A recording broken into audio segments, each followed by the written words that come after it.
Welcome back to Content Decoded. Here's a stat most founders ignore. 73% of Fortune 500 AI decisions are influenced by founder messaging and boardroom narratives. OpenAI figured this out early. While competitors published white papers, OpenAI made ChatGPT feel like the enterprise standard before competitors existed. They positioned not as the best AI, but as the infrastructure every Fortune 500 company needs. And it worked. They're closing larger deals than companies with better technology. Today, we're breaking down exactly how OpenAI built market standard authority through strategic positioning and founder branding. OpenAI mastered something that, let's be honest, 90% of scaling tech companies really struggle with. That is the shift from just, viral consumer hype that free chatbot everyone was playing with to becoming truly entrenched business-critical enterprise infrastructure. Right. And the moment they managed that, they didn't just win a market segment, they pretty much defined the entire category. Exactly. And that transformation, that playbook is what we're really digging into today. Yeah, our mission here is to unpack that highly strategic approach OpenAI used, how they achieved, frankly, absolute narrative control, how they defined modern AI for businesses, and crucially, how they positioned Sam Altman as the voice of responsible AI, especially for that Fortune 500 audience. We've gone through their timelines, the content strategy, how the execs communicated. Yeah. And it really shows this meticulous, very calculated effort. Definitely not accidental. They wanted to be seen not just as a cool research lab, but as a fundamental utility provider. So if you're listening to this, maybe you're a Series A founder, perhaps a GTM leader, and you're wrestling with how to turn that initial product buzz into actual enterprise contracts. Then this deep dive is for you. We're aiming to show you the replicable tactics they use to build what feels like, unassailable authority. Okay, let's unpack that.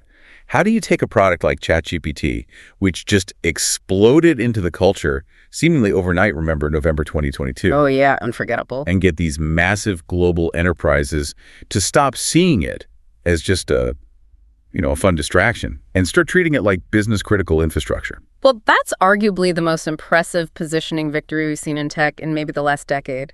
It started with that phased rollout. They didn't just drop a research demo and hope for the best. They released it with really clear safety guardrails, a built-in feedback mechanism. Which kind of forced everyone, the public and, by extension, the enterprise world, to grapple with its potential seriously. Exactly. And that initial viral wave, 100 million users in just 2 months. Incredible numbers. That created undeniable social proof. It generated this market friction, right? Yeah. Enterprises started feeling like they were actually falling behind if they weren't experimenting with it. Okay, but social proof gets you attention. It doesn't necessarily get you contracts. Correct. Yeah. That only opened the door.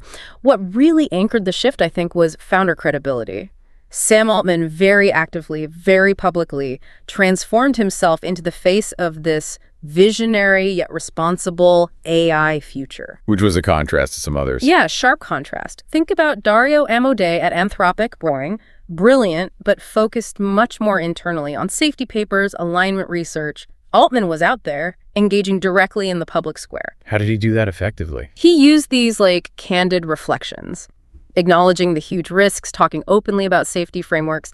It fostered this immediate kind of personal trust, That makes sense. Enterprises, fundamentally, they don't just buy tech, they buy risk reduction. Right. So if the leader sounds like they genuinely understand the potential dangers, the CIR, the IT department, they probably feel a bit safer signing that check. Exactly right. And at ThoughtCred, we actually call this market standard positioning. Okay. It's about making your product the unavoidable baseline, the thing everyone else is measured against.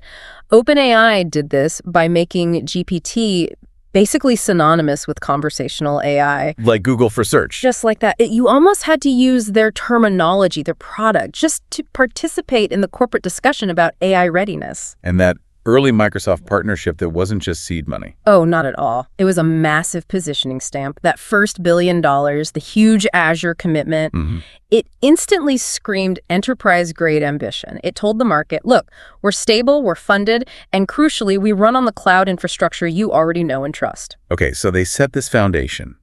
Credibility through Altman, scale and trust via Microsoft. What came next? How did they keep control? That's the next critical piece. Maintaining complete narrative control. which leads us straight into how they used their content strategy, essentially, as an enterprise sales tool. Right. This wasn't just, hey, we wrote a blog post. This felt highly choreographed. How did their whole content system, the blog, social, keynotes, really function as sales enablement? Well, first, they established their blog as the definitive authoritative source, not just one source among many, through a really strategically balanced cadence. They'd publish deep, almost academic research like the foundational GPT-2 papers back in 2019. That seeded intellectual authority. It establishes the smartest guys in the room vibe. Exactly. Then came the commercial pivot. The GPT-3 API launch, June 2020, that wasn't just announced. It was communicated with immediate pricing tiers, clear use cases, integration guides. Ready for business from day one. Pretty much. And here's where the timing, as you said, gets really interesting. They consistently interleave those big commercial announcements with updates on safety, on governance, on policy. So they weren't just selling features. They were simultaneously building the ethical and political framework around the sale, addressing objections before they even fully formed. Precisely. And every major product enhancement that followed, think plugins, multimodal capabilities, those custom GPTs they unveiled at Dev Day 2023. Big announcements. Huge. Each one came with detailed explainer posts, documentation, really maintaining relentless momentum. They made sure the narrative always focused on their latest innovation, which, by effect, made competitors seem perpetually a step behind. And we saw Altman working multiple channels too, right? Absolutely. On platforms like LinkedIn, he'd share these tactical insights, things that resonate with other founders and business leaders, advocating for deep and narrow user-focused community building. Very founder to founder.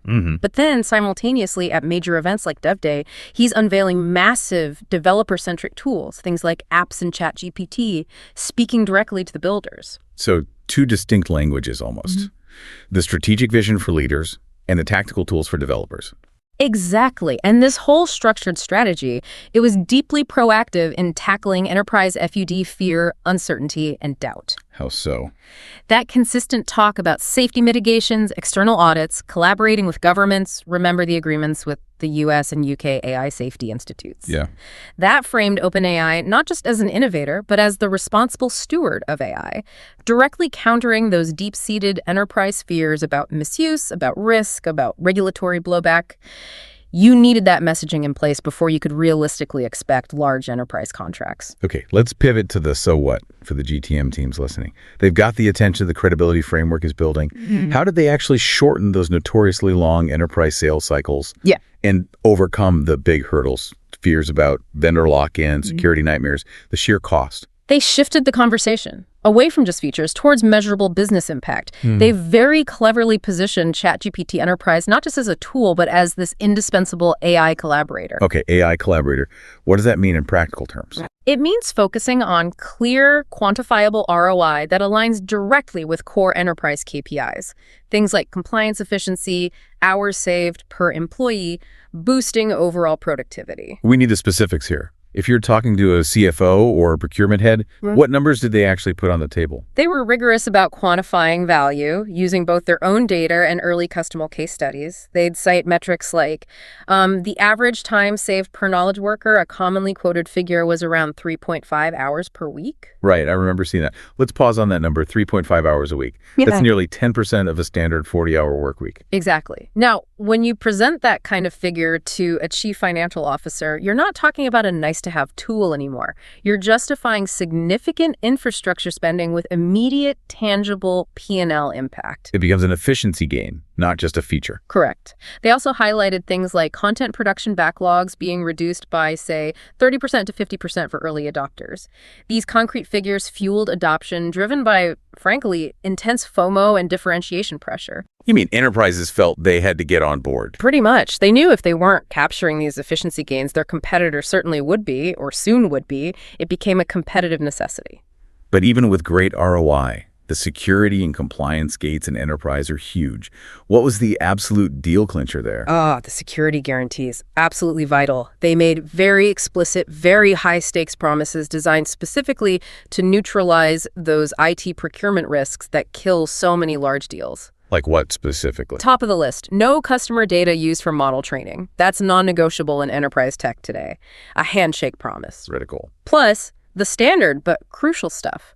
Encryption in transit and at rest, robust identity management via single sign-on, and critically achieving compliance certifications like IPA and, the big one, SOC2 Type 2. Okay, let's just translate that SOC2 Type 2 for any Series A folks listening. That's basically the gold standard audit.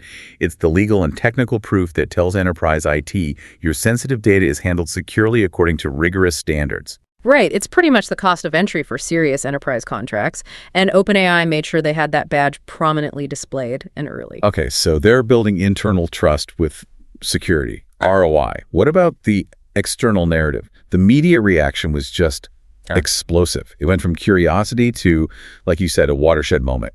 That Time magazine cover. A perfect symbol, yeah. How did they ensure that explosion of coverage actually served their enterprise sales goals rather than just being general hype? They didn't leave it to chance. It was all about orchestrated briefings.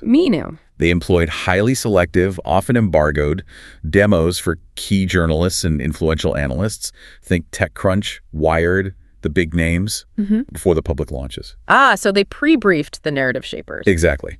This ensured that the first wave of coverage was informed, generally positive, and aligned perfectly with OpenAI's own strategic framing, that message of innovation carefully tempered by responsibility. So the media wasn't just reporting, it effectively became a sales enablement channel, influencing CIOs and decision makers. Absolutely. You had coordinated press releases, constant executive availability.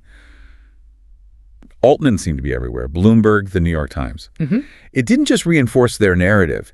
It ensured that almost every major global conversation about AI centered on their products, their perspectives. They effectively defined the terms of the debate in the minds of enterprise buyers worldwide. Okay, which brings us to where the rubber meets the road. The actual proof points, the enterprise case studies.